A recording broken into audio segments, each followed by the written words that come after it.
Had Charles Barkley on this program live earlier today. If you missed that or anything else from our program, you can get up when it fits your lifestyle. Subscribe to the Get Up podcast. It's available daily. It's on the ESPN app and it's on Apple Podcasts.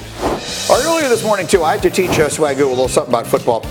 Recently, Cowboys COO Stephen Jones was asked about Ezekiel Elliott, and he said, quote, he's the straw, if you will, that stirs our drink.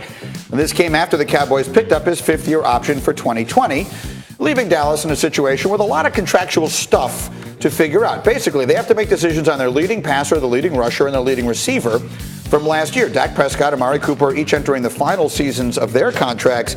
Zeke still has the 2 years because, remember, he was a first-round pick, so they get that fifth-year option, which I just told you they picked up. So now that you've had about an hour and a half to sort of absorb my explaining to you that you just don't pay the running back that in the world in which we live today, we still don't agree. Have you come around to my way of thinking? I have not. Not at all. Tell me why. Okay, because you can't dispute that he's the best offensive weapon that they've had right now. And the only way you justify paying a guy is from the production that he's shown you before. I don't care what position it is, G. If you've had success previous to getting the big money, that's when you get the big money. DeMarcus Lawrence had a shoulder issue. They just gave him $100 million. Now, here's the deal that scares me about the Cowboys. Cap strong. All right, think about this. DeMarcus Lawrence just got $100 million. You got Dak up that they want to get done. Mm-hmm. What do you decide about Amari Cooper? He wants to be in the $18 million range like Odell Beckham. Cowboys are like, that's too high of a number. You got Zeke coming up. You still have an offensive line that's fairly young. They just paid Zach Martin a boatload of money as well. So now we're talking about the build out of this team. Byron Jones has emerged as a really good cornerback for them. They want to pay him. So it's not just Zeke. It's not just Amari Cooper. It's not just Dak. The Cowboys have to figure out who are going to be their core guys so they can build guys around. If you get rid of Zeke, that's a core guy that's gone. They don't have to get rid of him. They can keep him for 2 more years locked in on a rookie deal, and then they can make their decisions. And he's going to be making videos from home like Le'Veon Bell did. We'll see. If that's what winds up happening, that's what the running backs have to do to take control of their situation. Okay, let's move back to some basketball here because we got Joel Embiid and the Sixers, and they stunk last night. Tough night north of the border. Raptors blow them out. Embiid is just not well. He's not playing well, and he's not physically well. 13.6 boards, 8 turnovers. After the game, here was his coach. I think it's grossly unfair, some of the criticism that he gets. I don't understand that. And so it's not ideal. It's you wished he were at shoot-around. You wished he were in film sessions.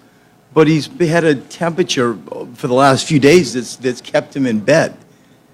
And so, take whatever you want out of that answer and end it with, it's not ideal. I wished he was at practice, and I wished he was in some film sessions, but he's sick. Let us extend this conversation with the one, the only, Stephen A. Smith, who joins us. He's 13 minutes away from First Take here on ESPN. I'm giving you the floor, Stephen A. We've had a lot of conversation about Joel Embiid this morning. What is your take?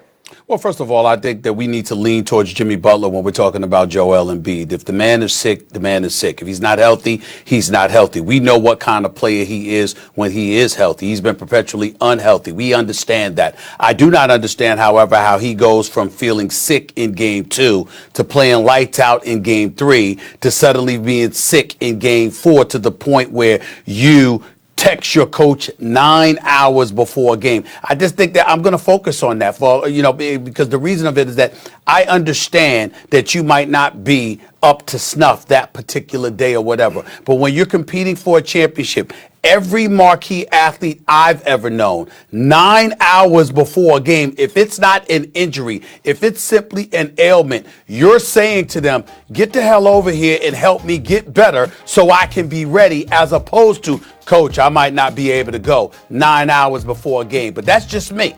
In Jimmy Butler, coming to Joel Embiid's defense, Jimmy Butler is hard-nosed. He's as honest and candid as they come.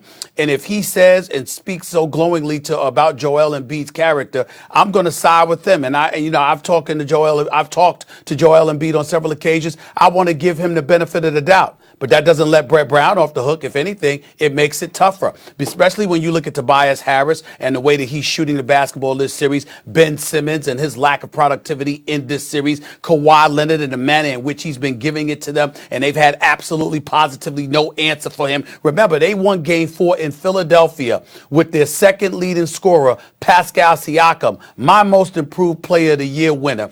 This guy had 2 field goals in a pivotal Game 4 that could have put the Sixers in a commanding 3-1 lead that was ultimately neutralized and nullified because of 39 and 14 from Kawhi Leonard. So you don't have your secondary option. Pau Gasol, Kyle Lowry, even though they played better, it wasn't lights out performances that they put forth or what have you, and yet they still walked into the Sixers house and beat them on their home court. So let's take Brett Brown at his word, and let's take Joel Embiid off the hook. Let's listen to Jimmy Butler. Let's take Joel Embiid off the hook. Well, Coach Brett Brown, why the hell you lose Game 4 to a team that had that had one man destroying you and nobody else pretty much showed up? Can you answer that question when Elton Brand goes out in the during the season, and he acquires Jimmy Butler, and then after that he acquires Tobias Harris? How come the other parts around Joel Embiid are not owning up or not getting the job done? If it ain't about Joel Embiid, Brett Brown, then it might be about you. So let's make sure we pay attention to that. Stephen A. Smith, you look handsome today, sir. And I think thank you, as bro. you've gotten Sleepy as hell as I am. Sleepy as hell as I am because I just got in 3 hours ago. Go ahead. I think as you've gotten a little bit older and you spent a lot more time in Philly, you've kind of lightened on what we expect from our all-NBA caliber players. You've covered this league for a really long time. 25. Like 25 years. Yeah. Okay.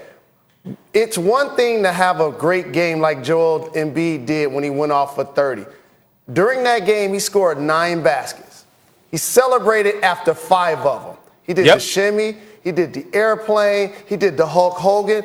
Now, he can be sick like he was allegedly in Game 2 or in the previous game. In Game 1, we were talking about his knee injury. At some point, and as long as you've been around the league, have you ever seen an elite player like this have these type of issues in the playoffs where it affect their performance like this? Never. Which is why I was bringing the heat. But what I'm saying is that let me be a contrarian for a moment, Jalen, and just say, hey, Brett Brown, let's take you at your word. Well, then who do we look at? I mean, it's almost as if he, as the coach, and some of these players, they don't want journalists, they don't want reporters covering them. They want publicists recording what's going on here because you don't want any kind of objectivity whatsoever being disseminated to the masses, which makes no sense to me. We're watching the game of basketball. Joel Embiid did not look sick in Game 3. We were told he was sick in Game 2. He told us he was sick in Game 2. He did not look sick at all in Game 3. Like you said, 9 baskets. He celebrated after 5 of them. That's why Drake and the crew in Toronto last night were all celebrating, doing the airplane in front of him as he was walking to the bench to come out of the game. I didn't even bring up the fact that he was looking at the stat sheet while he was on the bench and they were down 40. I didn't bring that up. At all. And so when we look at it from that perspective, I'm trying to give it because he's a good brother. He's obviously incredibly talented. I wish him nothing but the best. I know a lot of people in Philadelphia because of my 17 years working at the Philadelphia Inquirer. I'm wishing him nothing but the best. We got to call it like we see it. One quick question, Stephen A. The process has led to the Sixers gaining Embiid, and we know about his injury history, and Ben Simmons, who can't shoot the basketball outside of the paint. Do you think these two guys can be an anchor for Philadelphia moving forward and coexist and make them a title contender? I think they can be if Ben Simmons gets himself a jump shot. Because I honestly don't believe we're having this discussion about the state of affairs with the Philadelphia 76ers if Ben Simmons had a jump shot, even with Joel Embiid not being healthy. If Ben Simmons had a jump shot and he was a threat from the perimeter, I don't think we're having this discussion. As great as Kawhi Leonard has been, it wouldn't be enough to beat these Sixers if Ben Simmons had a jump shot. I have to let Stephen A. go. They're yelling at me. We're 6 minutes away from First Take. Steve, thanks a million for getting in early this morning. Thanks, we know Stephen A. All the way out there on the West Coast. And a reminder, our coverage of the conference semis rolls on tomorrow. 2 more Game 6s on ESPN, ESPN Deportes, and the ESPN app. Raptors Sixers at 8, followed by Nuggets and Trailblazers NBA Countdown gets it all started 7 Eastern on ESPN. And we hope you'll get up with us tomorrow morning. Is it the last time we see Kyrie in a Celtics uniform? Ray Allen will join us live with his insight. Plus, we break down the turning point in Rockets, Warriors, and the Nets. Jared Dudley will be here to explain how the Sixers can get back into that series. Get up with us tomorrow morning, 8 Eastern on ESPN.